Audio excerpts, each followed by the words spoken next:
کریم کھانا کھائیں تو معجزہ، نہ کھائیں تو معجزہ، پانی پیئے تو معجزہ، نہ پیئے تو معجزہ، خون بہے تو معجزہ، نہ بہے تو معجزہ، زمین پر رہے تو معجزہ، آسمانوں پر جائیں تو معجزہ۔ ارے باقی نبیوں کو اللہ نے معجزے دے کر بھیجا ہے اور ہمارے نبی کو معجزہ بنا کر بھیجا ہے۔ نعرہ تکبیر، نعرہ رسالت، نعرہ خلافت، نعرہ حیدری، عظمت مصطفیٰ۔ یا نبی یا نبی یا نبی یا نبی۔ حضرات محترم، حضور، اچھا یہ بھی عجیب مسئلہ ہے کہ ان باتوں کو ہم نے بنیاد بنا کے فساد پھیلانا اپنا فرض سمجھ لیا۔ حضور علیہ الصلوۃ والسلام کی نورانیت کا اگر کوئی قائل نہ ہو تو یہ بھی میں وضاحت کرتا چلوں کہ آقا کریم کی بشریت کا انکار تو کفر ہے، لیکن نورانیت کا انکار گمراہی تو ہے، کفر نہیں ہے۔ یہ علماء کرام گواہی دیں گے، میں صحیح کہہ رہا ہوں۔ اگر آپ کی نورانیت کو اس طرح تسلیم نہ کرے جس طرح ہم تسلیم کرتے ہیں تو یہ ہمارے نزدیک وہ گمراہ ہے، وہ ضال ہے، مضل ہے، لیکن دائرہ اسلام سے خارج نہیں ہو جائے گا۔ تو جب یہاں پر اس چیز پر کفر کا اور ایمان کا دار و مدار نہیں ہے تو ایسی صورت میں ہمیں ان چیزوں کو اتنی اہمیت نہیں دینی چاہیے کہ جو مسلمانوں کے درمیان اختلاف اور فساد اور تفریق اور تقسیم کا سبب بنے۔ اب ہمارا عالم یہ ہے کہ ہمیں کسی دشمن کی ضرورت نہیں ہے، ہم ماشاءاللہ خود ہی اپنے لیے وہ کانٹے بونے کے لیے کافی ہیں اور اپنے ساتھ دشمنی کرنے کے لیے بہت کافی ہیں۔ اس میں نے چاہا کہ یہ کہتا چلوں کہ یہاں پہ میں اس لیے نہیں آیا کہ اس بات کو اس لیے نہیں چھیڑا کہ میں آپ کے جذبات ابھار کے آپس میں کوئی اختلاف، کوئی انتشار، کوئی فساد، کوئی سر پھٹول کرنا چاہتا ہوں، نہیں، بلکہ صرف عقیدے کی اصلاح چاہتا ہوں۔ میں نے جو آیہ کریمہ تلاوت کی، ابھی تک تو شاید میں تمہیدی مراحل میں تھا، میرا خیال ہے کہ اب 35 منٹ ہو گئے مجھے تقریر کرتے ہوئے، تو اگر آیہ کریمہ کے پس منظر میں چند گزارشات پیش کروں تو زیادہ بہتر اور مناسب ہوگا۔ رب کائنات نے فرمایا، قل ان کنتم تحبون اللہ فاتبعونی یحببکم اللہ۔ اچھا دیکھیے، قرآن کا ہر لفظ ہمارے لیے ہدایت کا سرچشمہ ہے۔ قرآن تو مجسم ہدایت ہے نا۔ جب ہر لفظ ہدایت ہے تو میں نے یہ دیکھا ہے کہ لفظ قل جو ہے اس سے عام طور پر علماء سرسری سے گزر جاتے ہیں، جبکہ میرا دعویٰ یہ ہے کہ قرآن میں جہاں بھی لفظ قل آیا ہے وہاں پر ہماری ہدایت کے لیے کوئی دوسرا نیا نرالا پہلو ضرور موجود ہے۔ وہ کیسے؟ اب میں اس آیہ کریمہ پر کلام کرنے سے پہلے ذرا اس بات کو اسٹیبلش کرنے کے لیے، اس کی وضاحت ثابت کرنے کے لیے ایک اور قل کی مثال بھی پیش کر دوں تاکہ بات صحیح سمجھ میں آ جائے۔ بھئی ہم اللہ کے فضل و کرم سے مسلمان ہیں، کلمہ پڑھتے ہیں، لا الہ الا اللہ، اللہ کے سوا کوئی معبود نہیں، یہ ہمارا ایمان ہے۔ اچھا کیا خیال ہے، یہاں ہمارے پاکستان میں کوئی اور معبود نہ ہوگا اللہ کے سوا، لیکن امریکہ نے تو ساری دنیا کو نتھ ڈال کے رکھی ہوئی ہے۔ وہاں شاید کوئی اور زیادہ پاورفل، زیادہ سٹرونگ، زیادہ پرہیبت، زیادہ طاقتور خدا ہو۔ ہم کہتے ہیں کہ نہیں، پوری دنیا میں بس وہی ہے وحدہ لا شریک۔ چلو اس کرۂ ارض پر، اس گلوبل ولیج میں، اس دنیا میں، اس زمین پر جہاں ہم رہتے بستے ہیں، یہاں پر کوئی اور خدا نہ ہوگا، لیکن شاید چاند پر، سورج پر، ستاروں، سیاروں پر، آسمانوں پر شاید کوئی اور خدا ہو۔ ہم کہتے ہیں کہ نہیں، پوری کائنات میں، ساری خدائی میں بس وہی ہے، اس کے علاوہ اور کوئی معبود نہیں۔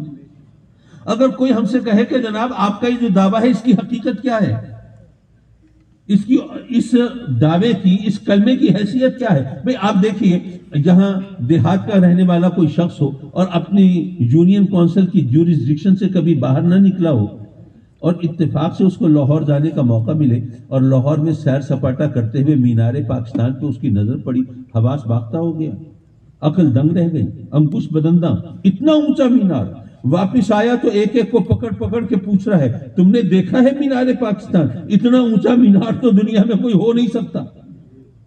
اب جنہوں نے دنیا دیکھی ہے وہ ہنسیں گے، وہ کہیں گے کہ اس بیچارے کی بات کا کوئی وزن نہیں ہے، کوئی حیثیت نہیں ہے، کوئی اوقات نہیں ہے، اس نے دنیا دیکھی نہیں ہے نا، یہ بیچارہ تو کنویں کا مینڈک ہے، اپنی یونین کونسل سے نکلا ہے، لاہور پہنچا ہے، مینار پاکستان دیکھ کے یہ اس کے حواس باختہ ہو گئے ہیں، عقل دنگ رہ گئی ہے، بیچارہ وہ حواس باختگی کے عالم میں کہہ رہا ہے دنیا کا سب سے اونچا مینار۔ اگر اس نے دنیا دیکھی ہوتی، امریکہ جا کر اس نے شکاگو ٹاور دیکھا ہوتا، یا اگر اس نے جرمنی میں فرینکفرٹ ٹاور دیکھا ہوتا، یا اس نے اگر پیرس میں وہ ایفل ٹاور دیکھا ہوتا، یا اگر جاپان کا ٹوکیو ٹاور دیکھا ہوتا، تو اس کو پتہ چلتا دنیا میں کیسے اونچے اونچے ٹاورز اور مینار موجود ہیں جن کے سامنے مینار پاکستان تو بچہ سا لگتا ہے۔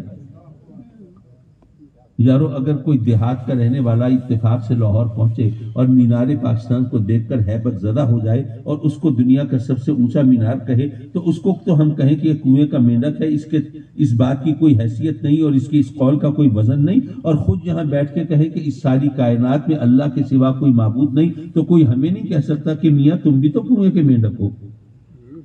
تم نے کیا آسمانوں پہ جھانک کے دیکھا ہے؟ کیا ستاروں پہ کمندیں ڈالی ہیں؟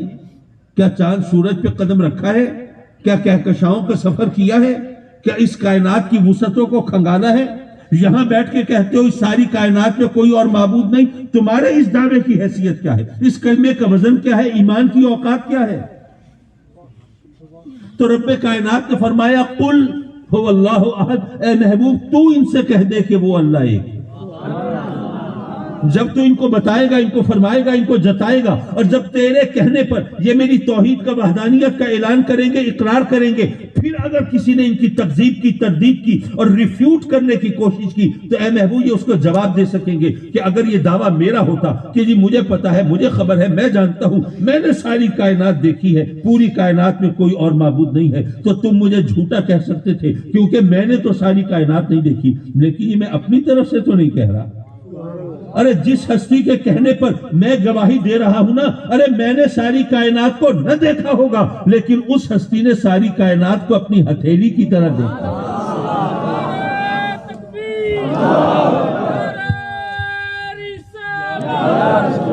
نعرہ حیدری، شان مصطفیٰ۔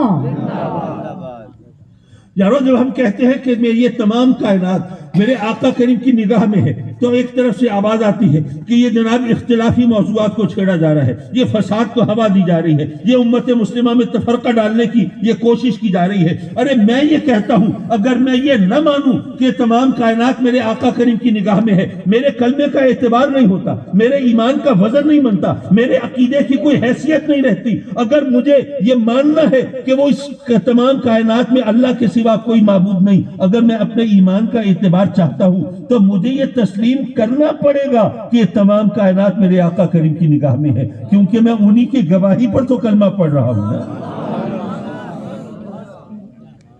اب یہ قل هو اللہ احد میں لفظ قل کا مفہوم سمجھ میں آیا۔ اب آئیے آ جائیے اسی آیت میں، قل ان کنتم تحبون اللہ فاتبعونی یحببکم اللہ۔ اے محبوب کہہ دے، کن سے کہہ دے؟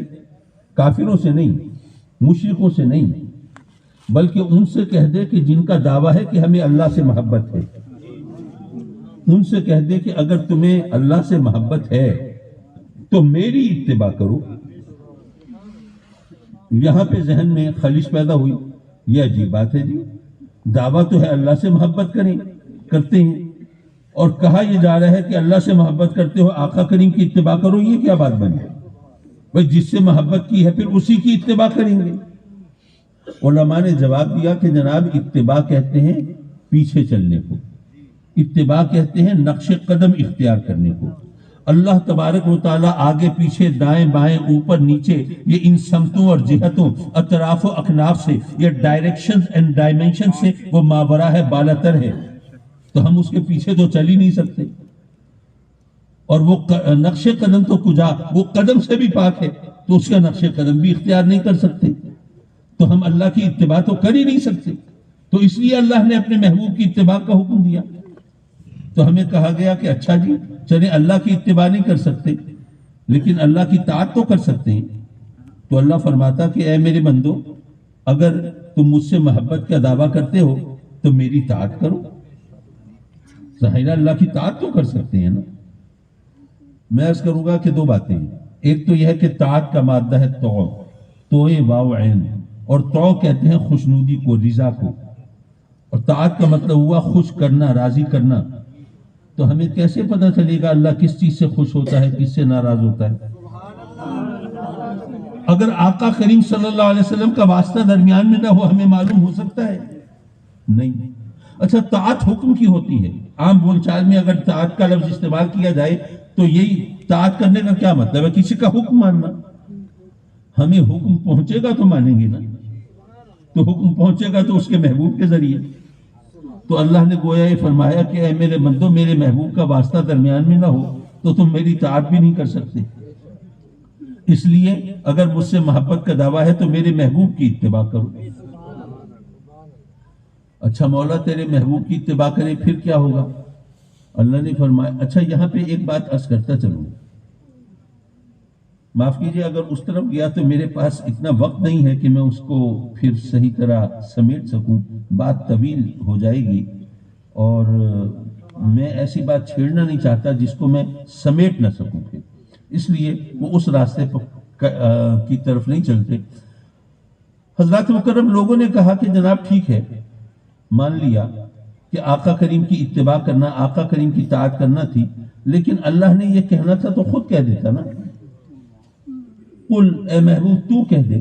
بھئی محبت کرنے والوں کی ایک طلب ہوتی ہے، تڑپ ہوتی ہے، خواہش ہوتی ہے کہ جس سے محبت کرتے ہیں ان کی چاہت ہوتی ہے کہ محبوب ان سے ہم کلام تو ہو. وہ اپنے ہونٹوں کو ہماری خاطر جنبش دے تو صحیح، اس کی آواز ہمارے کانوں میں رس گھولے تو صحیح، وہ ہم کلام ہونے کا ہمیں شرف بخشے تو صحیح. یہ تو محبت کرنے والوں کی طلب اور تڑپ ہوتی ہے نا، یہ تو ان کی خواہش ہوتی ہے.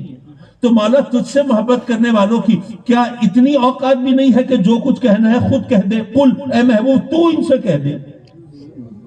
مولا ان کی محبت کا اتنا احترام تو ہوتا کہ جو بھی کہنا تھا خود کہہ دیتا، لیکن نہیں، اپنے محبوب سے کہلوایا. کیوں؟ حضرات مکرم یہ ذرا میں اپنے انداز سے سمجھانا چاہوں گا.